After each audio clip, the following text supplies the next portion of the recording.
Здравейте, приятели! В днешното видео се намираме в Америка, като това е моят BMX. Има две спирачки и се намираме на ето този скейт парк. Леко започва да се стъмнява, но реших да направя едно бързо видео за начинаещи BMX-ери. Не казвам, че съм най-добрия, не казвам, че съм много добър, но бих казал, че съм си напред с материала. Така, това ми е американския BMX, който тежи наистина много повече от българският ни BMX, но това не ми пречи. Мога 180, мога one footer, мога да си джъмпвам, нямам проблеми. Така, ще започнем първо с basic неща. Искам да ви покажа неща за начинаещите. Така, започваме първо като... Да, знам, че в България такива скейт паркове почти не може да се намерят. Така, ще започнем първо с ето тази рампа, която виждате тук. Искам да ви покажа нещо относно нея и да ви кажа съответно, като при нея е доста специфично, защото тя е под доста различен наклон, ъгъл и като цяло е доста по-различна, за да може да се скача и да се правят някакви различни неща на нея. Така, съответно може да се минава отгоре надолу и отдолу нагоре. Така, като аз ще ви покажа съответно и двата начина, и отдолу нагоре, и отгоре надолу. Така, като при нея специфичното е, че когато тръгнете с колелото нагоре, нали, съответно, няма значение с какво колело сте, така работи физиката, защото някой така е решил да я направи. Какво да направя? Така, като тръгнем с колелото, да кажем, че това е колелото ми, за да не го дигаме да правим така щроти сега. Да кажем, че това е колелото ми. Караме го, идваме тук на рампата и съответно сега идва този момент на ъгъла, който виждате. Съответно тук като скочите, вие съответно излитате на точния ъгъл, гумата и като цяло колелото ви излитат на точния ъгъл, на който е рампата. Съответно вие във въздуха на ъгъла, на който е рампата. Така да го кажем. Съответно вие трябва да бутнете с тежестта си, демек трябва да бутнете с страната на бара, на волана, те наречения бар. Съответно с него трябва да бутнете малко надолу, за да може да не се приземите така и да имате евентуално падане назад, а да може да се приземите или на предна гума, не прекалено много, или да може да се приземите директно на две гуми. Така, отгоре надолу специфичното е, че този път вече имаме надолу, нали, това нещо. Като цяло това не е толкова трудно, колкото да свикнете за нагоре. Да, тук трябва да бутнете пак тежестта малко напред, но не да прекалите, защото прекалите ли се преобръщате съответно наобратно, което не искате да се случва. Така, цяло, ето така ще ви покажа в момента рампата тук. Съответно засилвате се насам, минавате, скачате и слизате надолу.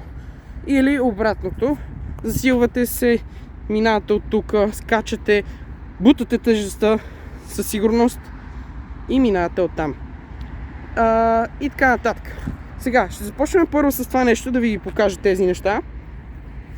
След това ще преминем на тази рампа, за да ви покажа, нали, спускането, как са правилни нещата и да. Между другото, за тук имам да кажа още едно нещо, и то е, че ако решите да минавате от тук без да скачате, трябва задължително единия крак трябва да ви е по-нависоко, другия да ви е по-наниско. И съответно, като дойде този ъгъл, трябва да ги размените краката без педалите да ви опират в това нещо, за да не си ги прецакват. И за да нямате евентуални падания. Сега се опитваме да сложим някъде камерата, за да виждате точно какво ще правим. Слагам си шапката тук и сега ще ви покажа първо. Ето така би трябвало да се вижда какво правим. Аз си взимам колелото и ви показвам.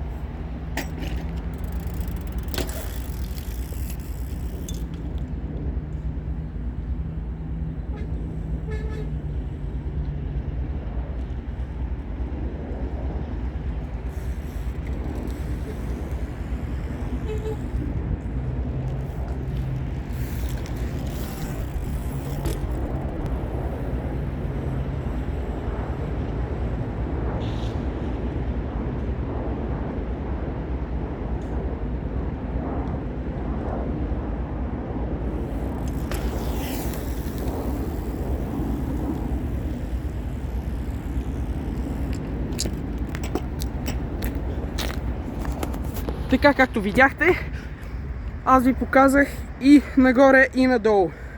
Сега ще преминем нататък. Чакайте да си взема колело. Както виждате, това ни е рампата, с която се спускаме надолу. Чакайте с лявата ръка, ще е по-добре. Както виждате, това ни е рампата, с която се спускаме надолу, за да се засилим и да минем нататък. Така, тук няма много нещо специфично, сега ще ви кажа едно нещо, като се качиме горе. Така. Друго нещо е, че тук няма нищо специфично също. От тук само минаваме и нали съответно трябва да направим оли и да направим трика, който искаме да направим и се приземяваме. Ако искаме да направим да скочим от тук до тук, ще ви е трудно, но пичове има със сигурност такива, които го могат. Имате грайндове, имате всичко. Това не е нещо трудно, сега ще ви покажа един one-footer с спускане от там и минаване до тук с one-footer. Така, сега ще позиционирам камерата някъде ето тук. Ето така. Така ще бъде позиционирана камерата и сега отиваме натам да ви покажа. Айде!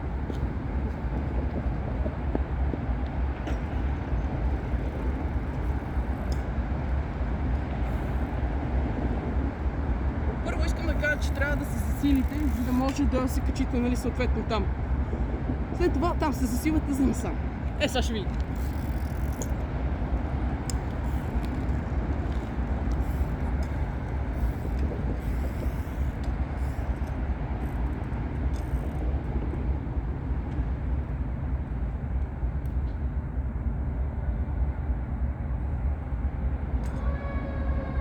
One-footer започва.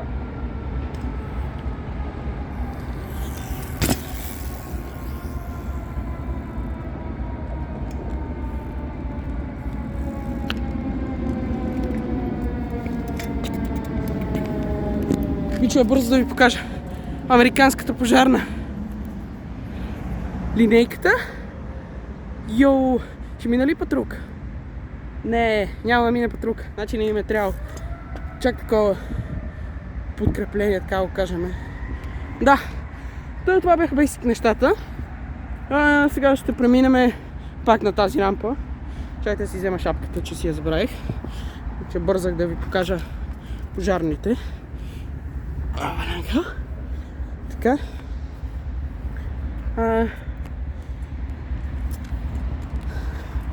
И сега минаваме насам. Искам на този ъгъл да ви покажа нещо. Важно. Сигурно бихте се опитали да го правите някога. Като ви е скучно, но няма какво правите, естествено. Така. Както виждате, тук имаме два ъгъла, които се събират. След тук има едни 90 градуса, които не се... където нямаме рампа, които не се използват, така да го кажем. Сега. Нещо, което искам да ви покажа е... между другото, може да отидете да видите специалното видео, което направих вчера. Е точно за това нещо, което искам да ви покажа в момента. Как стават работите и как да не се прибиете. Така. Оу, шит, минава влака! Actually, това ще ви е интересно да ви го покажа, затова естествено идваме да ви го покажа. Пичове, влакът тръгва, аз казах ли? О, не! What? Само локомотива? Това не знам дали може да се види. Его е. Той ще е само локомотива. Какво искате скейт парк точно до...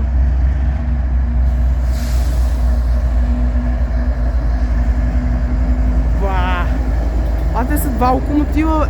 Йоу, шит. Между другото, тук искам да ви кажа, че товарните влакове стигат до най-малко вагони са към 80. Баща ми е броил към 240 вагона. Да, 40 минути минава този влак. 40. А как засмърдява нафта, братле, леле, ужас. Ужас. Това е единственото лошо. Така, нека продължаваме с сегала. Това е яко, това ме кефи много с скейт парка и влаковете. Така, започваме пак с сегала. Както знаем, или ако не знаете, защото сте начинащи, това е за грайндове тук. Сложено е, за да може да се грайнди върху него.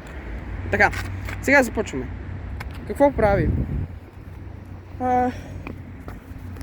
Ще взема пръчка, за да не ръкомахам с ръце. Та по-малката част. Така, кажем, че това ни е BMX. Засилваме се. Движим се насам. Движим се. И във времето за рампата. Качваме се на рампата. И от тук искаме да скочиме и да дойдем тук. Така. Обаче, започваме тук с това нещо. Имаш място тук. Каквото и да е, имаш място. И ако задната гума ти падне тука, в тази дупка, колелото пада насам. И съответно се прибиваш. Да, нещо, което не искате. Случват се тези неща, затова карайте с каска и има тъй наречените, как го кажа, протектори, които може да използвате или нещо такова, да.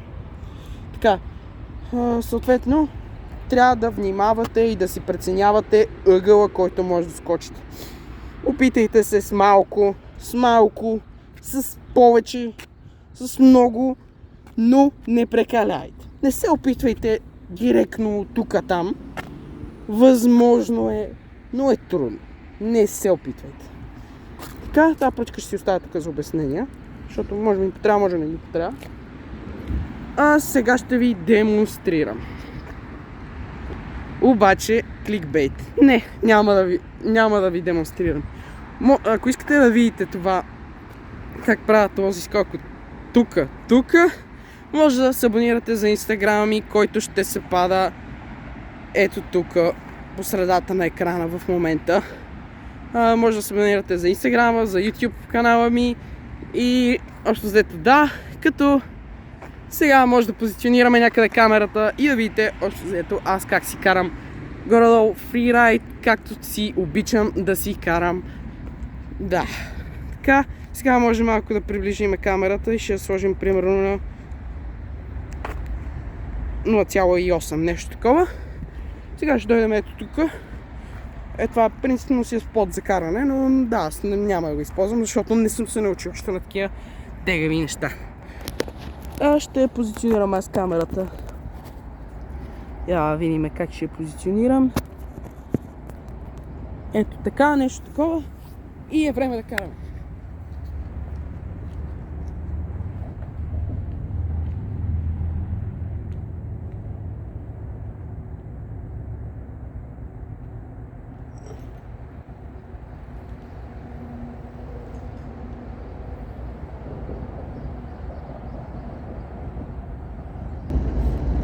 Сега, приятели, е време да покарам, да видите как си карам аз, когато не снимам видео. Знаете, триковете може да се получат от първи път, може да се получат от втори път, може от третия, може от четвърти, може от пети. Все ще стане споко, хора, ще ви се получи. Все ще ви се получи. Гледайте видеа, опитвайте се, не се ядосвайте. Моля ви се, колко съм се ядосвал. И време да покараме малко.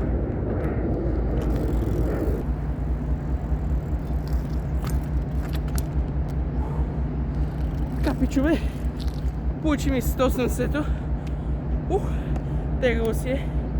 Наистина, защото това колело се тежи. Това колело може да има към 20 кила. Българското ми колело е сигурно към 10. Както и да е. Важно е, че стъпвам трикове, че имам колело. Благодарен съм, че имам колело. Вие бъдете благодарни. И така. Сега ще покарам малко на една рампа, ще ви покажа някакви без места. Като теория повече няма, защото аз ще карам нещата, които ви показвах в днешното видео. Като изключим 180-то и One Footer. Така. Сега да започваме.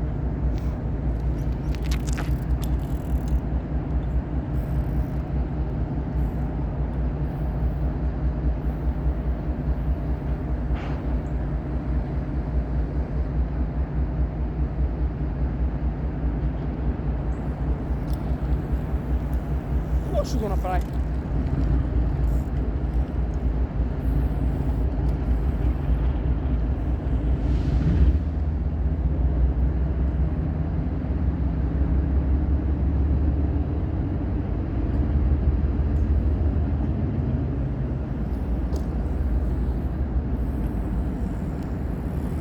Това май не се хвана на камерата, обаче направих един тейблтоп за вас.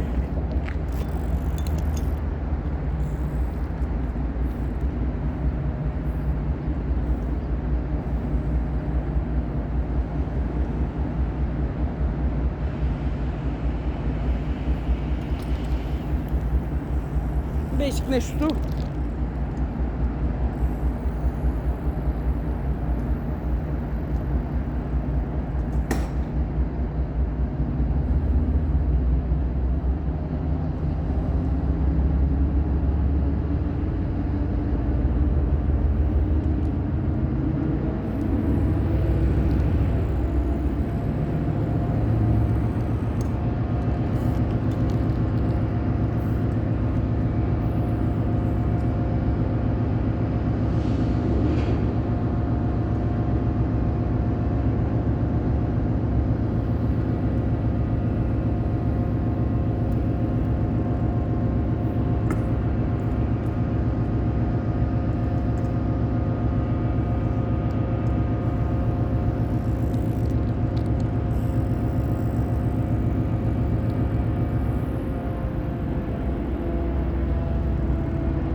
Това беше за днешното видео, като имам 4%. Чао!